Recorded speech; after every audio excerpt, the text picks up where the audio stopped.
My name is Julia Harmon, 42 years old, working as a financial analyst for a mid-sized tech firm. I live with my husband, Greg, and his elderly father in a modest suburban home. We have no children, a choice we once made together but now feels like a lingering topic of quiet tension.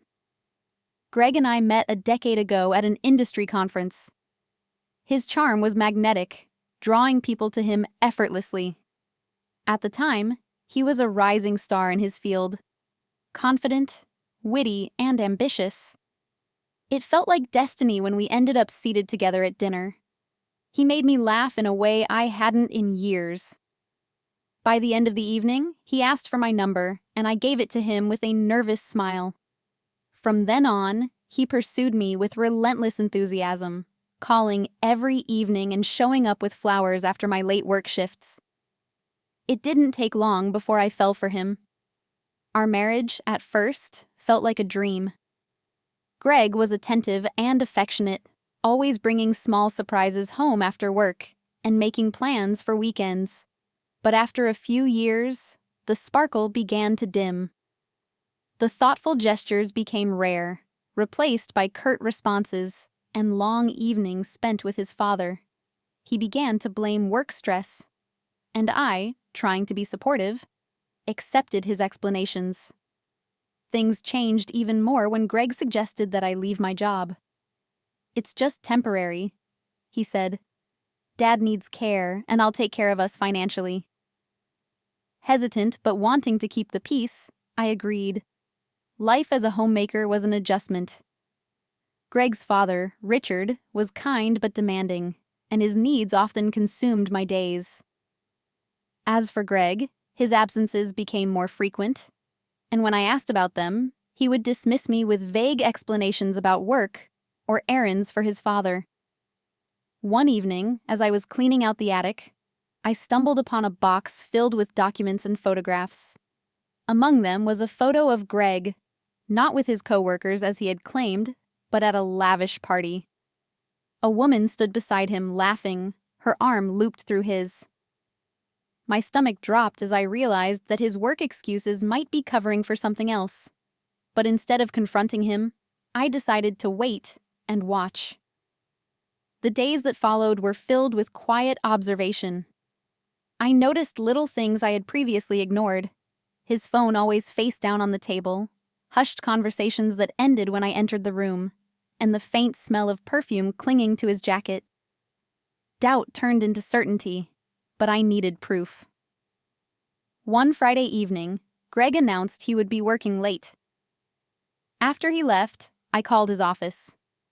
The receptionist hesitated before saying, "I'm sorry, Greg left hours ago. He said he had a personal appointment." My hands trembled as I hung up the phone. It was the confirmation I dreaded. The next day, I decided to follow him. Greg left the house in a rush, muttering something about errands. I waited a few minutes before grabbing my keys and driving after him. My heart raced as I trailed his car, keeping a safe distance. He pulled into a cafe, and I parked across the street. From my vantage point, I saw him walk inside and greet a woman with a hug that lingered too long to be platonic. My chest tightened as I watched them laugh and share what seemed like an intimate conversation. I snapped a few photos with my phone, my mind already racing with questions. Who was she? How long had this been going on? And most importantly, why? When Greg returned home that evening, I pretended nothing was wrong. Over dinner, I asked how his day had been. He lied effortlessly, saying he had spent hours at the office. My stomach churned, but I forced a smile. If he could lie so easily, how much of our life had been built on deception? The following weeks were a blur of tension and quiet anguish. I avoided direct confrontation, unsure of what I would even say. Instead, I began to prepare. I contacted a lawyer to discuss my options and started looking for part-time work.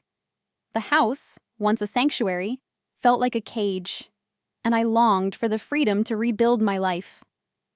Then came the night everything changed. Greg's father, Richard, had gone to bed early, leaving Greg and me alone in the living room.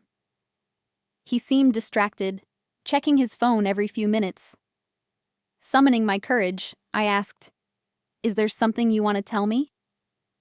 Greg looked up, startled. "What do you mean?" "You've been distant lately," I said, keeping my tone calm. "I feel like there's something you're not sharing with me." He hesitated, then laughed nervously. "You're imagining things, Julia. Everything's fine." But everything was not fine. That night I packed a small bag and stayed with a friend. I needed space to think, to breathe. Over the next few days, I pieced together my plan. I filed for separation, notifying Greg through my lawyer. When he received the papers, his reaction was explosive. He accused me of betrayal, of giving up on our marriage. But his anger only solidified my resolve. In the months that followed, I focused on reclaiming my independence. I found a full-time job at a financial firm and moved into a small apartment downtown. The divorce was messy, with Greg fighting over every detail, but I stood my ground. The woman I had seen at the cafe never resurfaced in the proceedings, leaving me to wonder if she had been just one of many secrets Greg had kept. The day our divorce was finalized, I felt a mix of relief and sadness. 20 years of marriage had ended, leaving behind memories both beautiful and bitter. But as I signed the final documents, I knew I had made the right decision. Months passed, and life took on a rhythm of its own. I immersed myself in work, finding joy in the challenges and camaraderie of my colleagues. My apartment became a sanctuary, filled with light and peace. One evening, as I was organizing some old files, I stumbled across a familiar envelope. Inside were the photos I had taken that day at the cafe. For the first time, I could look at them without anger, only curiosity. Who was that woman? What role had she truly played in the unraveling of my marriage? A part of me wanted to dig deeper, but another part knew it no longer mattered. I had reclaimed my life, and no shadow from the past could take that away. Every day felt like a step forward, and I relished the freedom to decide my path without compromise. Now, a year later, I find myself smiling more than I have in years. The weight of deception has lifted, and I've begun to rediscover who I am. Life is far from perfect, but it is mine to shape. And for the first time in a long time, I feel free.